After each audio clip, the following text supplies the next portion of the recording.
Assalamualaikum warahmatullahi wabarakatuh. Saya Nova Eliza ingin mendiskusikan atau mempresentasikan tugas saya modul 6 praktik pelaksanaan pembelajaran terpadu di SD.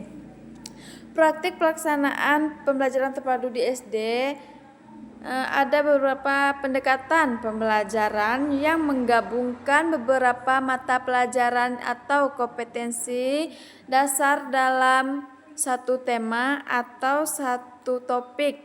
Nah, di sini ada dalam praktek pembelajaran tersebut bukan satu mata pelajaran saja, ada berbagai macam campuran mata pelajaran lain seperti ada pembelajaran IPA, IPS, seni budaya maupun PPKN. Di situ juga banyak itu yang disebut dengan pembelajaran terpadu di dalam sekolah SD.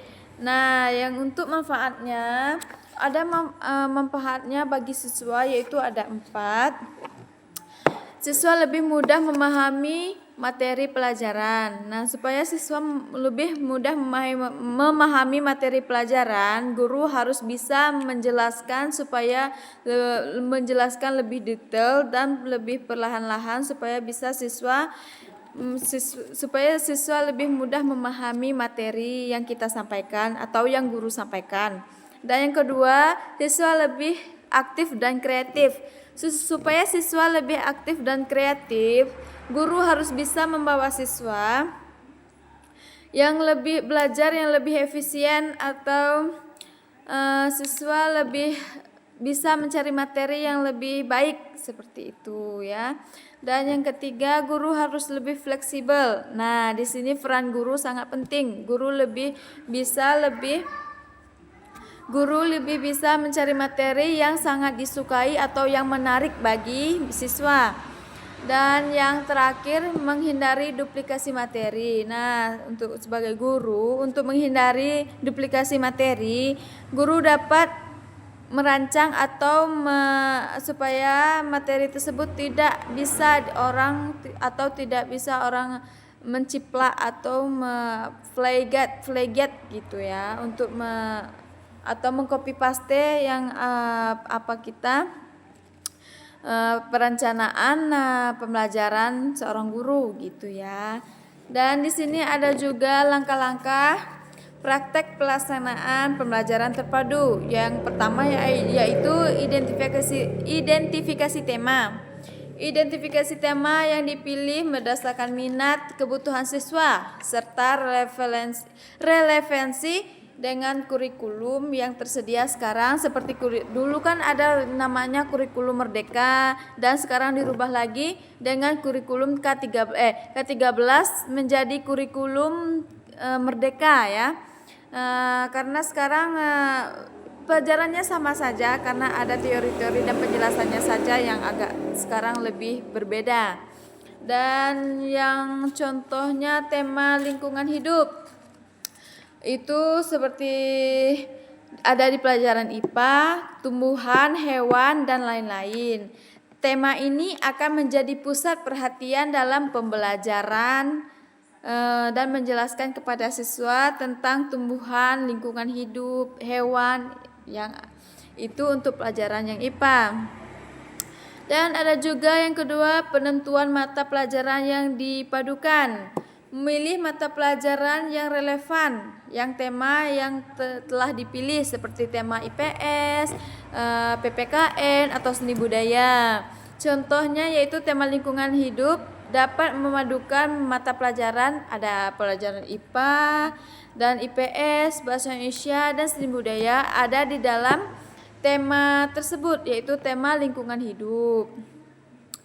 Nah, yang ketiga perencanaan pembelajaran. Nah, di sini ada 3 poin yaitu poin yang pertama merumuskan tujuan pembelajaran yang jelas dan terukur untuk setiap mata pelajaran yang dipadukan. Nah, di sini guru dapat menjelaskan yang secara terukur untuk setiap mata pelajaran seperti mata pelajaran IPS, IPA, PPKN maupun seni budaya supaya dapat menjelaskan dan mudah dipahami oleh siswa. Dan poin yang kedua, mengembangkan materi pembelajaran yang menarik dan relevan dengan tema tersebut.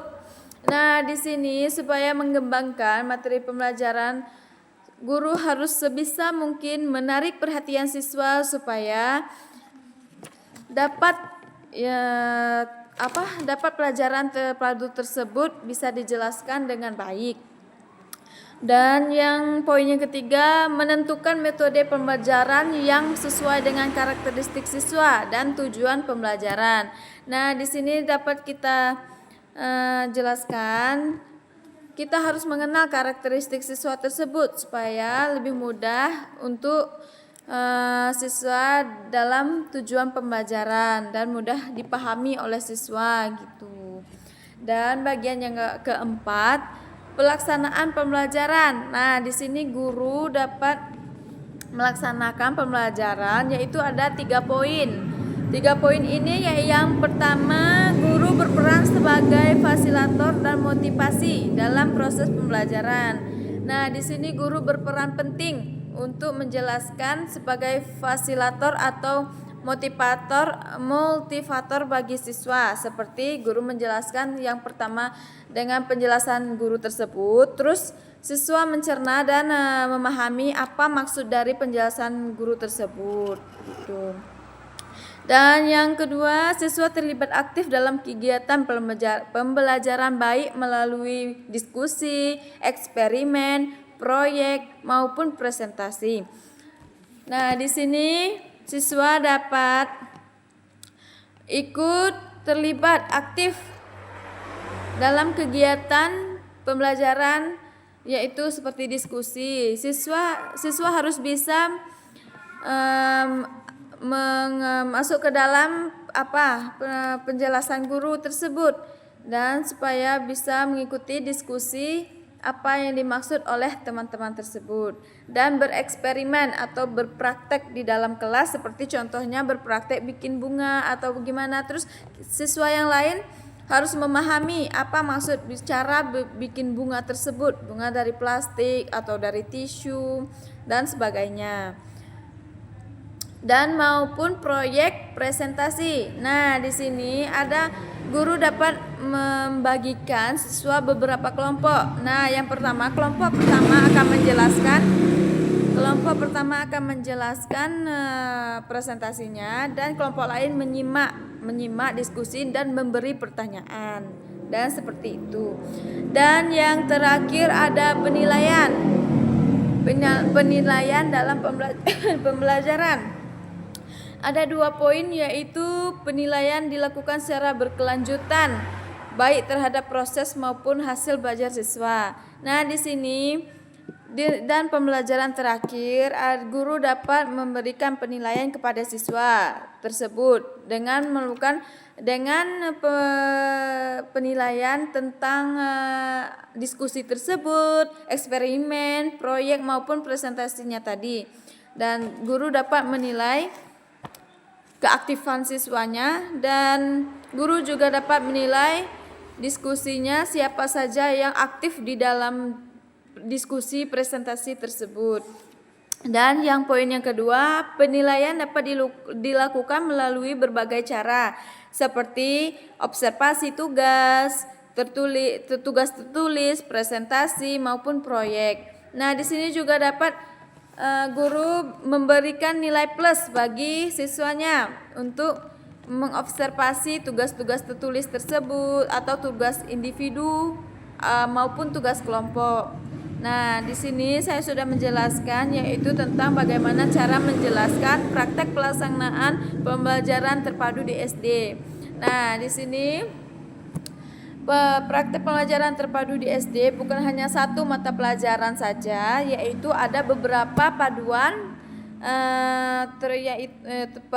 mata pelajaran lain, seperti ada paduan IPA, IPS, Matika, PPKN, STIM budaya dan lain-lain. Itu disebut dengan pembelajaran terpadu. Nah, sampai di sini saya menjelaskan. Kalau ada kata-kata saya yang salah, mohon dimaafkan. Saya tutup dengan wabillahi taufiq wal hidayah. Wassalamualaikum warahmatullahi wabarakatuh.